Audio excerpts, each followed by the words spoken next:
Today, we're focused on a simple approach for tackling any verb question on the SAT, and this one is both a huge time saver and accuracy booster. So on the new digital SAT, verb questions fall under standard English conventions and under form, structure, and sense. But how do we recognize them? Well, that part is pretty easy. Take a look at the question root and identify that we're concerned with grammar by noticing the words standard English conventions. From there, glance at our answer options and we'll see, well, verbs. So many test takers will look at these questions, simply plug in each option and try to hear how each sounds. And this is a recipe for selecting one of those strong distracting answers. So, where do we start? We want to identify the odd man out if one exists. What do I mean by this? Well, after we've determined that we're interested in verbs, we're going to go and check if this question is testing us on subject-verb agreement.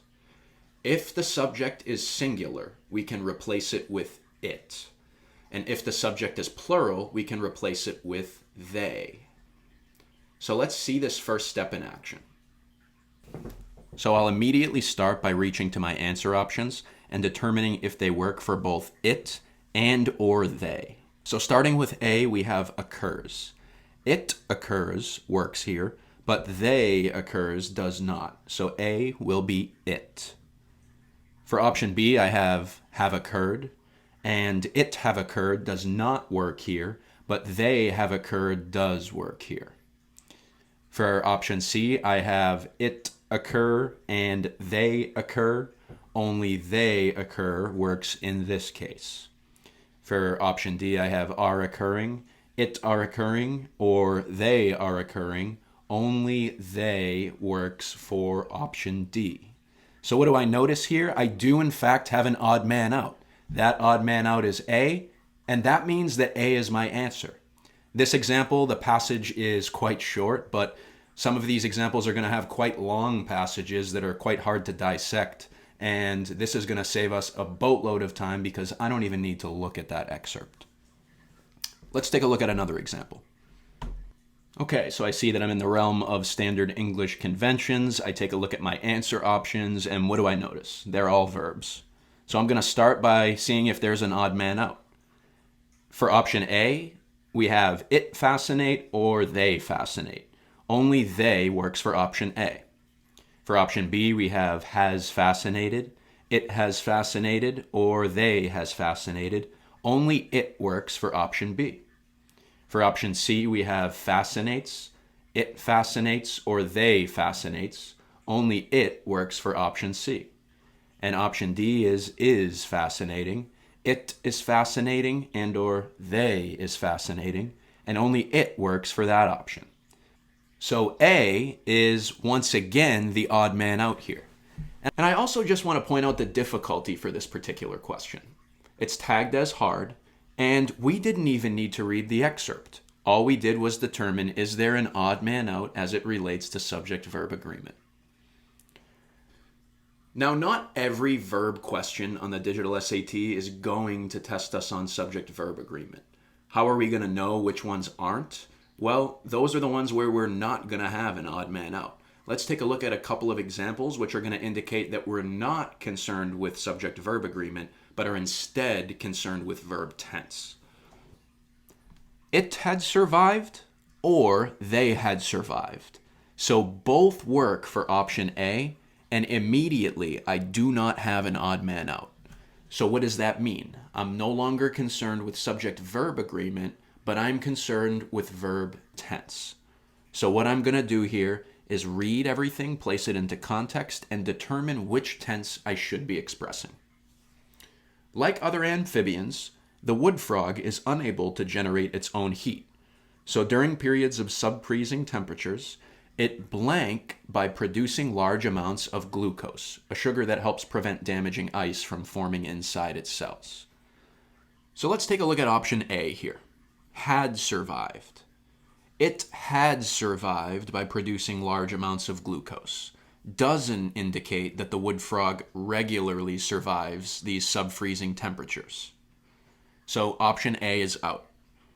It survived, option B, is also incorrect because that past tense verb survived, once again, doesn't indicate that the wood frog regularly survives these sub-freezing temperatures.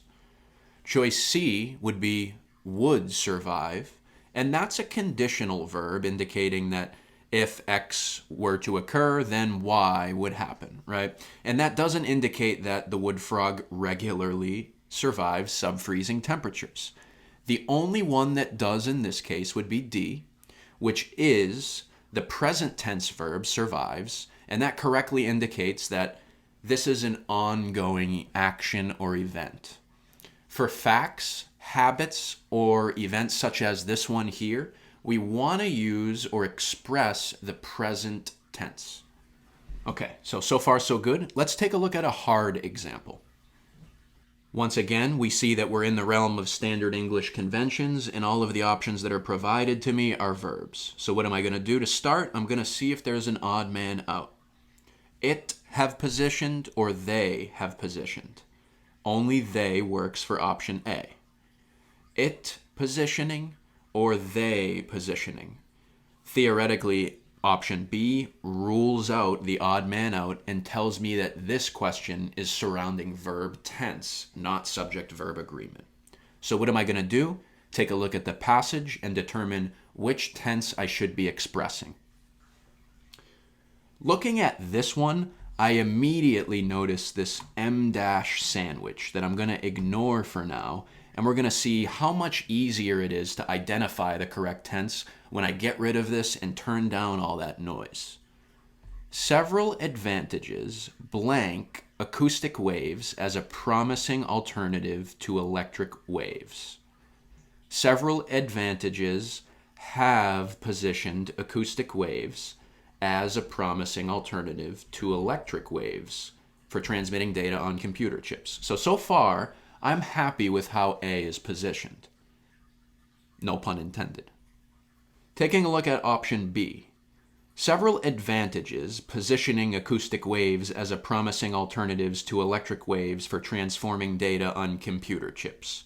And then I see a semicolon, which indicates that what comes before that should be an independent clause, which I do not have if I choose option B. So option B is out. Option C is by positioning. Several advantages by positioning acoustic waves as a promising alternative to electric waves for transmitting data on computer chips. For almost the same reason as option B, option C is also ruled out in that it does not give me my independent clause that I'm looking for. How about option D? Several advantages having positioned acoustic waves as a promising alternative to electric waves for transmitting data on computer chips. Much like option B and C, this doesn't give me that independent clause that I'm looking for there. It results in an ungrammatical sentence. That non-finite participle having positioned doesn't supply the main clause with a finite verb, which I'm looking for here. So in this case, only option A makes sense, and that's the best answer. Again, if I don't have an odd man out, what's my next step? Well, I want to look at that excerpt, turn down the noise if I can, as I did with that previous example, and determine which verb should I be expressing here in terms of what tense. If you're looking for additional resources to integrate this strategy on your own, visit the link below for over 3,500 practice questions.